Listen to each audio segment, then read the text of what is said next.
Bonjour à tous, ravie d'être là avec vous aujourd'hui. Donc moi je voudrais commencer ce speech en vous parlant peut-être d'un chiffre. Ce chiffre-là, c'est 80%. 80%, jusqu'à 80% des impacts environnementaux de nos produits sont estimés être définis dès leur phase de conception. Venant d'une famille de designers, quand j'ai vu ce chiffre, ça m'a particulièrement marqué. Et quand j'ai vu ce chiffre, finalement, j'ai eu envie d'en parler autour de moi, d'essayer finalement de convaincre mes proches, d'essayer d'intégrer des principes environnementaux dans leur processus de design. Et aujourd'hui, c'est un peu vous que j'ai envie de convaincre finalement sur tout le potentiel de ce nouveau mode de conception qu'on appelle l'éco-conception. Je m'appelle Gaëtane Lemarchand. Il y a 5 ans maintenant, j'ai eu envie d'aller rencontrer des designers qui conçoivent des produits et des services qui finalement viennent trouver des solutions à nos enjeux climatiques. Et donc je suis partie pendant 10 mois dans 10 pays différents à la rencontre de plus de 100 entrepreneurs. Et depuis, j'accompagne des entreprises, plutôt des grands groupes, dans la définition de leur stratégie éco-conception et économie circulaire. Et aujourd'hui, pour vous parler d'éco-conception, j'ai eu envie finalement de vous en parler en vous montrant toutes les innovations absolument incroyables que j'ai pu rencontrer pendant cette année. Mais avant de vraiment rentrer dans le détail et de vous en parler, j'aimerais juste qu'on fasse une petite pause sur ce qu'on entend par l'éco-conception, parce que c'est une thématique dont on parle énormément. Il y a beaucoup de gens qui en parlent, peut-être là au sommet aujourd'hui, mais peu de gens sauraient finalement vraiment le définir. Donc l'éco-conception, ce que je trouve assez génial dans ce principe, c'est que c'est une nouvelle forme de design qui prend en compte les aspects environnementaux à tous les stades de développement d'un produit. Et l'objectif final, c'est vraiment que nos produits de tous les jours aient un impact le plus faible possible dans tout leur cycle de vie. Donc qui dit tout leur cycle de vie, c'est vraiment de la conception à la production, à l'utilisation même du produit et jusqu'à sa fin de vie.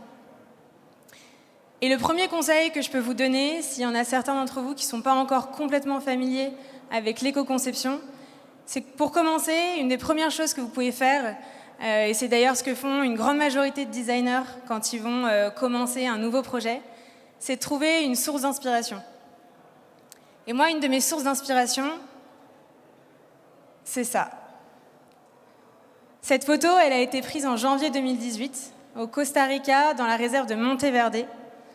Et cette réserve, elle est juste incroyable. Il y a plus de 4500 espèces qui covivent ensemble dans cet écosystème. Et ce qui est assez incroyable, c'est que finalement, dans cet écosystème, les rejets d'une espèce sont aussi les ressources d'une autre. Et donc ce que nous montre la nature, c'est que finalement, la notion de déchet, c'est une invention de l'homme. Et si on tend et si on continue le fil un peu plus loin, finalement, on pourrait même dire que le déchet, c'est une erreur de design. Et une personne que je trouve très inspirante et qui l'a très bien compris, c'est Claire Janisch.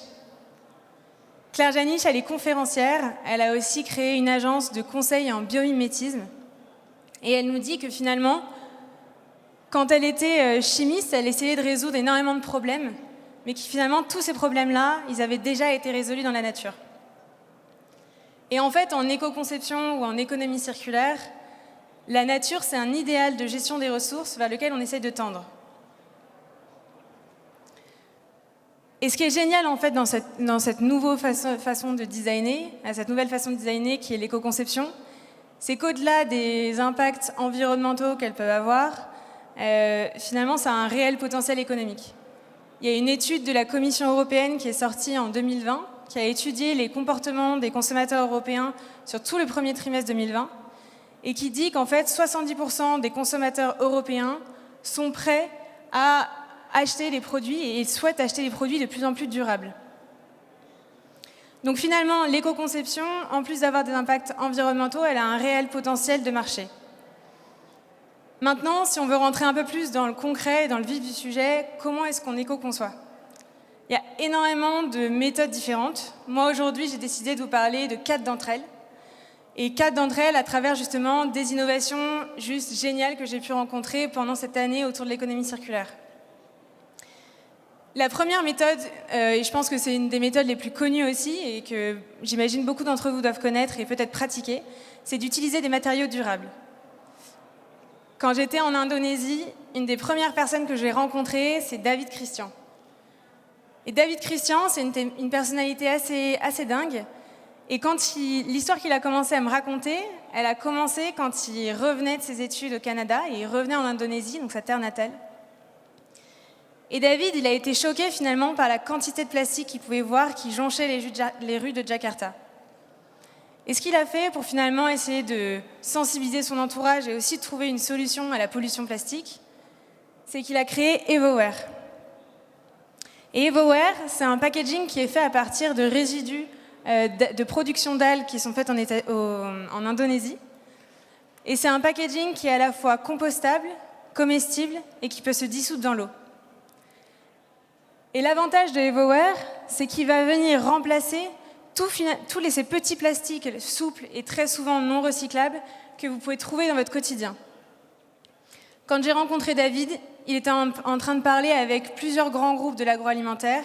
Il est en train de se développer aussi sur de nombreux autres produits grâce à un prix de la Fondation Ellen MacArthur. Donc c'était réellement une entreprise qui était en croissance. Une deuxième méthode d'éco-conception, c'est la modularité. Je ne sais pas si vous savez, mais un casque audio actuellement, il a une durée de vie moyenne de 3 ans. Parce qu'en fait, la plupart de nos casques audio ne sont pas faits pour être facilement réparables.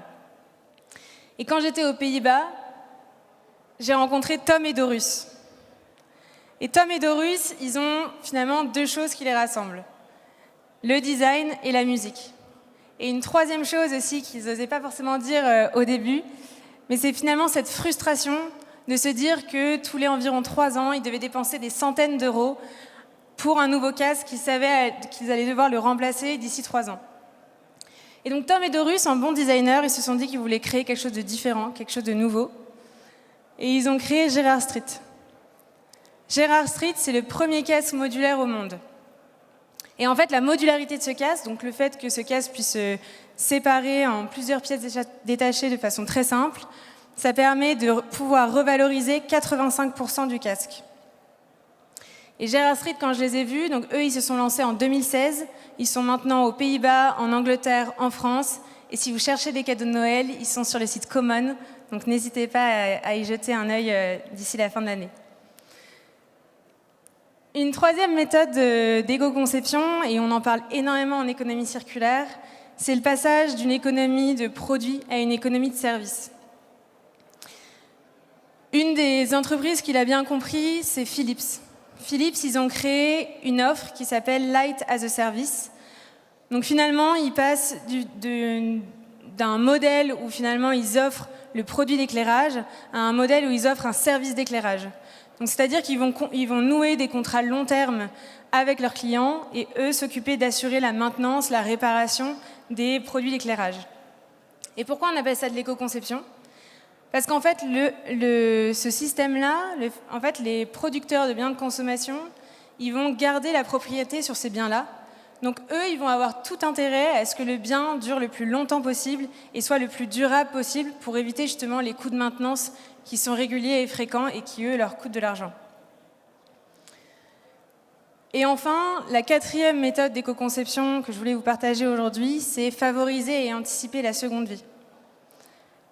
Une entreprise avec laquelle je travaillais chez Circulaire, qui était une entreprise de petits électroménagers, elle me disait que finalement, leur électroménager, il était fait pour durer pendant très longtemps. Et donc, c'était pour ça qu'ils ne produisaient pas de pièces détachées. Mais ce n'est pas forcément la bonne approche. Objectivement, c'est vraiment de la responsabilité des designers et de ceux qui conçoivent les produits de s'assurer que celui-ci, dès sa conception, pourra avoir une seconde vie. Et Renault l'a très bien compris. Renault, ils ont créé tout un système de réparation des pièces moteurs dans leur usine de Choisy-le-Roi, puis ensuite de Flins. Et ce qui est génial dans ce projet-là, c'est que ça a pu montrer que finalement l'éco-conception et le fait d'anticiper la seconde vie de nos produits a 2 impacts. Un impact à la fois économique. Les pièces moteurs qui ressortaient de leur usine de Flins, elles sont 40% moins chères pour le même niveau de qualité que des pièces neuves.